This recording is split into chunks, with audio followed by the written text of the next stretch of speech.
नमस्कार दोस्तों, भाइयों, बहनों, साथियों एवं प्रिय मित्रों, आप सभी लोगों का स्वागत इस वीडियो में मैं कर रहा हूं। आप सभी को बता दूं, भारत देश की leading power sector company NTPC, national thermal power corporation द्वारा, एनटीपीसी द्वारा एक नोटिफिकेशन रिलीज करा गया है जॉब के लिए, जिसके रिगार्डिंग सारा कुछ इस वीडियो में आपको क्लियर करा जाएगा। और इसके बाद आप सभी लोग जाकर इस जॉब पर अप्लाई कर सकते हो। आपको बता दूं, 114 114 इतनी वैकेंसियां निकाली गई हैं एनटीपीसी के अंदर। और एनटीपीसी एक गवर्नमेंट सेक्टर कंपनी है, जो कि आज के समय पर एक पावर सेक्टर के नाम से जानी जाती है। Energy in indispensable and is one of the essential pillars on which our economic thrives. NTPC is committed to provide uninterrupted and affordable power to fulfill this requirement, thereby bringing cheers to the fastest riches of the country today. मतलब आज के समय पर अगर आप बात करें तो एनटीपीसी द्वारा जो है with an installed capacity of जो है 73 GW, यानी कि गीगा वाट आप कह सकते हो, इतना एनटीपीसी ने जो है आज तक जो है इतना जो है इनके द्वारा पावर जनरेट करी गई है। बेसिकली इलेक्ट्रिसिटी के लिए ये जानी जाती है कंपनी। और इस कंपनी का नाम है national thermal power corporation, NTPC. और ये एक गवर्नमेंट सेक्टर कंपनी है। आज के समय पर 85% के लगभग स्टेक इस कंपनी के गवर्नमेंट ऑफ इंडिया के पास है। इस वजह से गवर्नमेंट ऑफ इंडिया की कंपनी कहलाएगी। और इसके अंदर 114 वैकेंसियां निकली है, जिसके बारे में आपको सारी जानकारियां इस वीडियो में मिलेंगी। तो इनका टारगेट भी देखिए सेट हो चुका है। एनटीपीसी ने अपना टारगेट, नेक्स्ट टारगेट सेट कर लिया है कि वो इंडिया के लार्जेस्ट इंटीग्रेटेड पावर कंपनी तो है ही, वो और आगे प्रयास करेंगे। इसके साथ साथ उनका टारगेट ये है कि वो 130, आप देख सकते हो, 130 गीगावाट GW, इसका एक्चुअल जो भी आपका यूनिट है, एक्चुअल में मुझे ऐसा लग रहा है GW मीन्स गीगावाट है। तो इतना जो है इन्होंने प्लान करा है कि इतना और ये करेंगे, जनरेशन ऑफ पावर का इतना और जनरेशन करेंगे। तो ये एक बहुत बड़ी लीडिंग स्केल पर ये कंपनी है आज के समय पर पूरे भारत देश में, एनटीपीसी नाम से है। और इस कंपनी में यहाँ पर 114 वैकेंसियाँ निकाली गई हैं आप सभी के लिए। तो मैं आपको बता देता हूँ, ऑल इंडिया रहेंगी ये वैकेंसियाँ।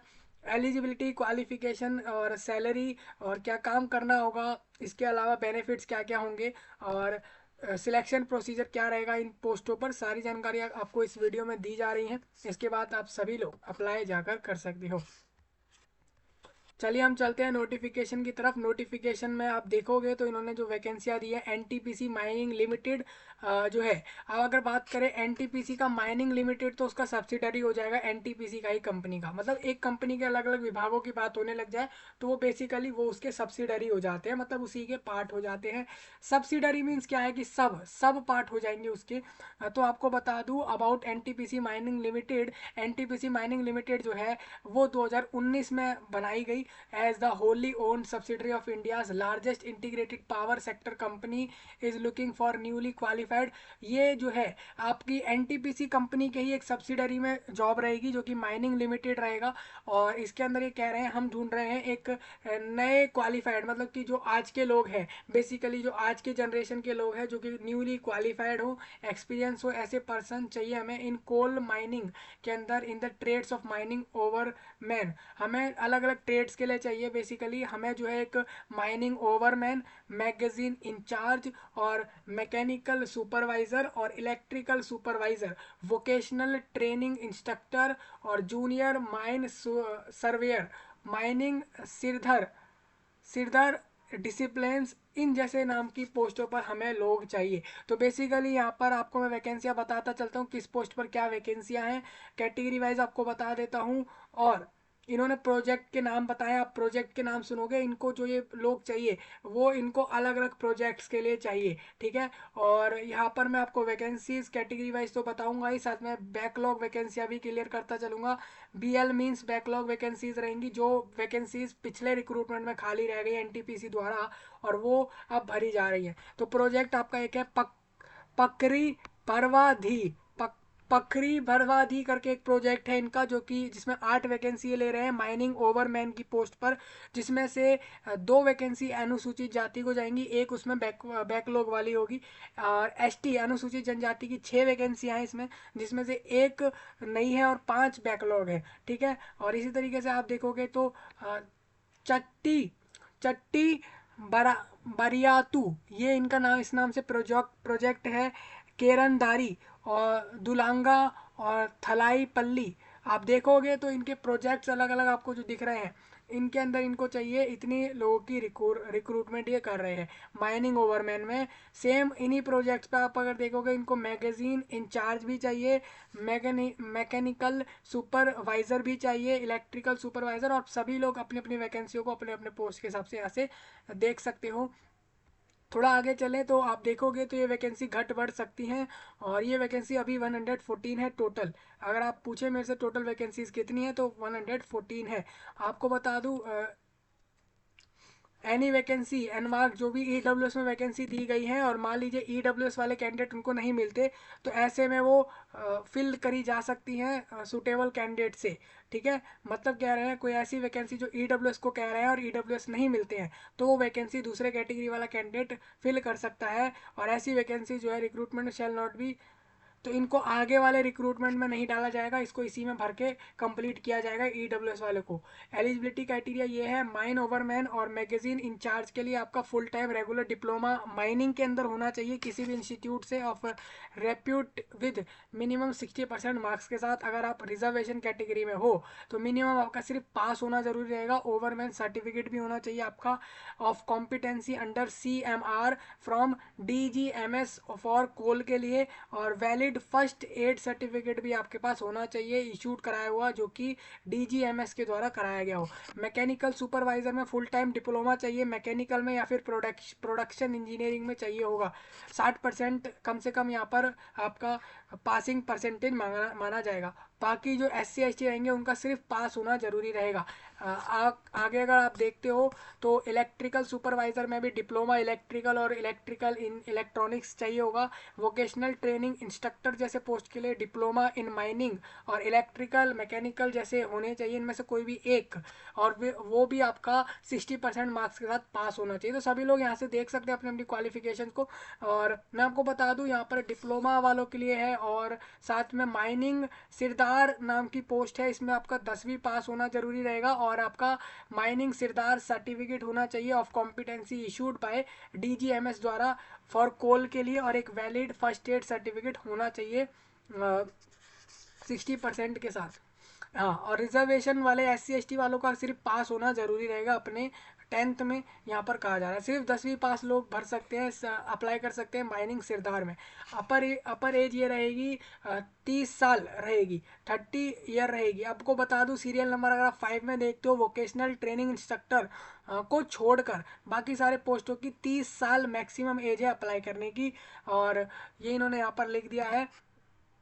और अपर एज जो वोकेशनल ट्रेनिंग इंस्ट्रक्टर की है, इस वाली वैकेंसी पर, मतलब अगर आप देखते हो सीरियल नंबर 5 वाले पोस्ट को, तो उसमें आप 40 ईयर तक होने तक भी इसमें अप्लाई कर सकते हो। कैटेगरी वाइज आपको बता दूं, SC ST को 5 साल का, OBC को 3 साल का, और लैंड ऑयुष्टी को 5 साल का रिलैक्सेशन मिलेगा, और साथ में रिलैक्सेशन एक्स सर्विसमैन को भी मिलेगा, जो भी इनके रूल है गवर्नमेंट के उसके हिसाब से। नोट करते हुए चलेंगे कुछ पॉइंट यहाँ पर। अगर आपका रिजल्ट जो मार्कशीट्स के हैं क्वालिफिकेशन वाले, वो अगर CGPA में है, GP में है, परसेंटेज में है, या फिर नंबर्स में है, तो उसके हिसाब से आप यहाँ से देख सकते हो कि कितने आपके होने चाहिए, काउंट किस तरीके से होंगे।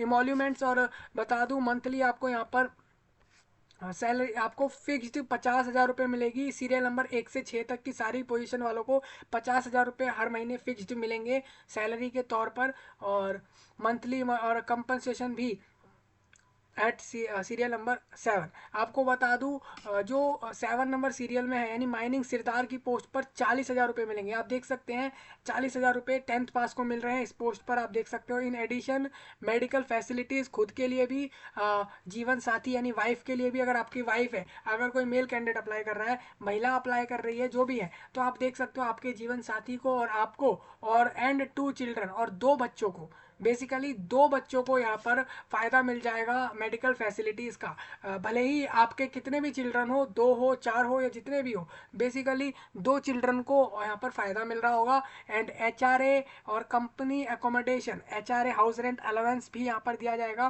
कंपनी द्वारा, एनटीपीसी द्वारा। और ऑफिशियल टूर आपको ये भी कह रहे हैं साथ में कि ऑफिशियल टूर पर भी भेज सकते हैं। ऑफिशियल टूर बेसिकली ये होता है कि आप कारोबार से, किसी काम से जा रहे हैं एनटीपीसी द्वारा टूर पर, वो भी आपको भेज सकते हैं। कंपनी विल री री इम्बर्स टीएडीए आपको जाने आने का खर्चा देगी जब भी वो कंपनी भेज रही है एनटीपीसी। और ड्यूरेशन इनिशियली फॉर 3 साल का रहेगा काम यहाँ पर, और 2 साल और एक्सटेंड होगा और उसके बाद आपका रहेगा। बेसिकली 3 साल आपका यहाँ पर काम रहेगा जॉब, और हो सकता है 3 के बाद 5 साल तक भी चला जाएगा, और उसके आगे भी जाएगा अगर एनटीपीसी को आपकी ज़रूरत है। सिलेक्शन प्रोसेस में आप देख लो, मैंने आपको बता ही दिया है। पहले तो आपको क्वालिफिकेशन सबको क्लियर हो गई होगी, सैलरी सबको क्लियर हो गई होगी, बेनिफिट्स तो है ही, और रेगुलर जॉब है ये आपकी, कॉन्ट्रैक्ट वाली नहीं है। और सिलेक्शन प्रोसेस में ये है कि जो भी कैंडिडेट एलिजिबल होंगे उनको एक रिटर्न टेस्ट देना होगा, उसके बाद स्किल टेस्ट देंगे और फिर एक कॉम्पिटेंसी टेस्ट देंगे। पहले स्टेज में रिटर्न टेस्ट रहेगा जो कि 100 मार्क्स का पेपर रहेगा, उसमें आपके एमसीक्यू दिए जाएंगे, और उसमें कुछ जो टॉपिक रहेंगे उनके ऊपर आपका एमसीक्यू रहेगा। 120 मिनट में कंप्लीट करना है, और हर क्वेश्चन एक एक नंबर का रहेगा। नेगेटिव मार्किंग 0.25 यानी 1/4 रहेगी। और क्वालिफाइंग मार्क्स ये रहेंगे, आपको 40% मार्क्स जरूर लाने, यानी 100 में से जो भी 40+ लाते हैं वो लोग पास माने जाएंगे। अगर आप रिजर्व कैटेगरी में हो तो सिर्फ 30 नंबर भी ले आओगे तब भी आप रिटर्न में पास माने जाओगे, और इसके बाद ही आप लोग शॉर्ट लिस्ट करे जाओगे सेकेंड स्टेज के लिए। ये सबको याद रहना चाहिए। और सेकंड स्टेज में कह रहे हैं स्किल टेस्ट रहेगा, आपकी जो पोस्ट है उसकी स्किल टेस्ट होगी आपकी, या फिर कॉम्पिटेंसी टेस्ट कह लो, जो कि ऑफ 100 मार्क्स की रहेगी, अलग अलग पोस्टों की। और क्वालिफाइंग मार्क्स इसमें भी 40 मार्क्स रहेंगे, 40%। ये आप पास कर लेंगे, और जो भी कैंडिडेट सिलेक्ट हो जाते हैं on the basis of merit in return और subject to the condition that the candidate qualify in the skill test. फिर टेस्ट सेंटर, अब देखिए यहाँ पर 2 स्टेज होंगे, पहला रिटर्न टेस्ट हो गया, फिर एक स्किल टेस्ट होगी, आपकी जो भी इस पोस्ट की स्किल होगी उस वो भी 100 मार्क्स की रहेगी, 40+ मार्क्स उसमें भी आपको अलग से लाने हैं। ये दोनों स्टेज पास करने वाले लोग ही फाइनली अपने आप को मेरिट लिस्ट में देख पाएंगे। मैं आपको बता दूं टेस्ट सेंटर कहाँ होगा दोनों स्टेज का। रांची में होगा, झारखंड में होगा, यानी कि बेसिकली सेंटर्स इन रांची झारखंड। झारखंड राज्य की रांची जगह पर इसके सेंटर्स रहेंगे, और इसके अलावा सेंटर और कहीं नहीं होंगे। तो आप अगर दूसरे राज्यों से अप्लाई करेंगे तो आप झारखंड राज्य की रांची पर जाके इस जॉब को लेंगे। ओनली इंडियन नेशनल, सिर्फ भारत के नागरिक लोग फॉर्म भरेंगे। और सभी लोगों को क्वालिफिकेशन जितनी भी बताई गई ना, याद रखिएगा, जितनी भी आपकी क्वालिफिकेशन है, डिप्लोमा, डिग्री, मार्कशीट, जो भी सर्टिफिकेट्स हैं, वो भारत की किसी ना किसी इंस्टीट्यूट या यूनिवर्सिटी का रहे। ठीक है, इस चीज़ के सभी लोग ध्यान रखेंगे। और आपकी एज, एक्सपीरियंस और ये सब जो भी है वो लास्ट डेट जो फॉर्म की ये दे रहे हैं उसी के ब्याह पर ये आपका चेक करेंगे कि क्या एज है, क्या क्वालिफिकेशन है। लास्ट डेट जो इस फॉर्म की रहेगी। ठीक है। पोस्टिंग, आपकी पोस्ट कहाँ कहाँ हो सकती है, मतलब आपको कहाँ कहाँ भेज सकते हैं। Posting shall be at any of the coal mine project site पर हो सकती है ऑफ एनएमएल, या फिर पकरी भरवादीह सीपीएम और सीएमपी, और इसके अलावा छट्टी छट्टी बरियातू सीएमपी, और केरनदारी सीएमपी, और बदाम बदम सीएमपी। और इसके अलावा आपको बहुत जगह यहाँ पर दिख रही हैं, ये सब इन जगहों पर भेज सकते हैं आपको। ठीक है, नॉर्थ वेस्ट इन जगहों पर, और ये ऑल इन झारखंड, ये सारे झारखंड में देखिए कुछ इन्होंने बताया है। ठीक है। और तलाईपल्ली सीएमपी छत्तीसगढ़ में भेजा जा सकता है। और ढूलंडा ढूलंडा नाम की जगह है सीएमपी उड़ीसा में, ये वहाँ पर भेज सकते हैं आपको। या फिर एनी अदर एनएमएल, यानी कि आपका नेशनल माइनिंग लिमिटेड, मतलब इन्हीं का जो माइनिंग का काम हो रहा है ना, ये इसमें आपको इन जगहों पर भेज सकते हैं लोकेशन साइट्स। हाँ, और ये सारी पोस्ट ट्रांसफरेबल, मतलब ये है कि आपका ट्रांसफ़र भी हो सकता है अगर करा जाए बाद में, तो आप इस सब का ध्यान रखेंगे। ठीक है, तो जो लोग इंश्योर करते हैं कि उनको भारत देश में कहीं भी भेज दिया जाए इस जॉब के दौरान, तो वही लोग फॉर्म भरेंगे। ठीक है, ये बात याद रखिएगा। गवर्नमेंट ऑफ इंडिया के हिसाब से आपको रिजर्वेशन कास्ट वाले मिल रहे होंगे। हेल्थ में कह रहे हैं candidate should sound health before joining, candidate की हेल्थ अच्छी हो, और कैंडिडेट को will have to go undergo medical examination at any of the NTPC hospitals and final and binding, NTPC के हॉस्पिटल में आप चले जाइए और वहाँ पर अपना मेडिकल एग्जामिनेशन करा लीजिए कि आप सही हैं, फिट है कि नहीं हर तरीके से, क्योंकि ये चीज़ आपकी चेक होगी आगे। ठीक है। हाउ टू अप्लाई में मैं आपको बता देता हूँ। एनटीपीसी का जो वेबसाइट है, बेसिकली अभी लिंक एक्टिव नहीं हुआ है, 12 दिसंबर मीन्स कल, आप ये मान सकते हो कल के दिन इसमें लिंक एक्टिव होगा, और कल कल से आप सभी लोग इसमें फॉर्म भर सकते हो। सुबह में 10 बजे से फॉर्म चालू हो जाएगा और 31 दिसंबर तक आप इसमें फॉर्म भर सकते हो। ऑनलाइन ही होगा सारा सबमिट। आपको बता दूँ यहाँ पर,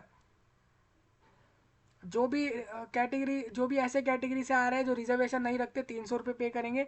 और जो SC ST हैं और महिलाएं हैं उनको फीस पे नहीं करनी है। पेमेंट ऑफलाइन मोड में भी हो सकती है, SBI, state bank of India के जो है ब्रांचेस में जाके पेमेंट हो सकती है ऑफलाइन में। और ऑनलाइन में आप क्रेडिट कार्ड, डेबिट कार्ड, जो भी ऑप्शन होते हैं वहाँ से कर सकते हैं। 300 रुपये पेमेंट रहेगा। और रिजर्व कैटेगरी और सारी महिलाएं चाहे वो किसी भी कैटेगरी से हों उनको फीस पे नहीं करनी होगी।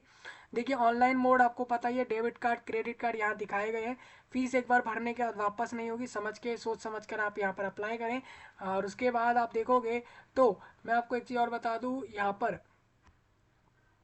आ, हम्म, 31 दिसंबर तक रात तक आप फॉर्म भर सकते हैं। लास्ट इसमें 2023 के लास्ट डे में, लास्ट मिनट तक आप फॉर्म भर सकते हो। जैसे ही न्यू ईयर आपका आ जाएगा उसके बाद आपका फॉर्म यहाँ एक्सेप्ट नहीं होगा। और ये आपको बता दिया है। और इसमें एक चीज़ याद रखिएगा, अभी कुछ लोग ये पूछना चाह रहे हैं स्किल टेस्ट और रिटन टेस्ट का सिलेबस क्या है बेसिकली। तो जो आपकी पोस्टें हैं ना उन्हीं के बिहाफ पर सिलेबस रहेगा। ठीक है। वही जो जनरल नॉलेज और यही सारी चीज़ें जो आपसे पूछते हैं वही सब पूछेंगे। और इसमें कुछ पोस्ट से जुड़ी हुई चीज़ें भी पूछ लेंगे। हालांकि सिलेबस आपको जनवरी मंथ में देखने को मिल जाएगा, तब आपको बता दिया जाएगा। अभी आप प्रीवियस रिक्रूटमेंट के हिसाब से सिलेबस को रेडी कर सकते हो। ठीक है। ये मैंने आपको सारा कुछ बता दिया है, सैलरी, क्वालिफिकेशन, एज लिमिट, सब कुछ बता दिया है। बेनिफिट भी है सैलरी के अलावा यहाँ पर। 5 साल का आपका इनिशियली यहाँ काम रहेगा, उसके बाद ये एक्सटेंड भी हो सकता है। ठीक है। ये आपका है। ऑल इंडिया लोग फॉर्म भर सकते हैं। यहाँ पर जॉब याद रखिएगा सिर्फ 2 से 3 राज्यों के प्रोजेक्ट पे ही है, मतलब 2 से 3 ऐसे राज्य यहाँ पर दिख रहे हैं जहाँ पे इनके प्रोजेक्ट चल रहे हैं, सिर्फ वहीं पे आपको जाना है। और फॉर्म किसी भी राज्य से कैंडिडेट भर सकता है भारत देश में। किसी भी राज्य हो, यूनियन टेरिटरी, गली चौराहा, मोहल्ला, कहीं से भी फॉर्म भर सकता है कैंडिडेट, महिला पुरुष सभी लोग।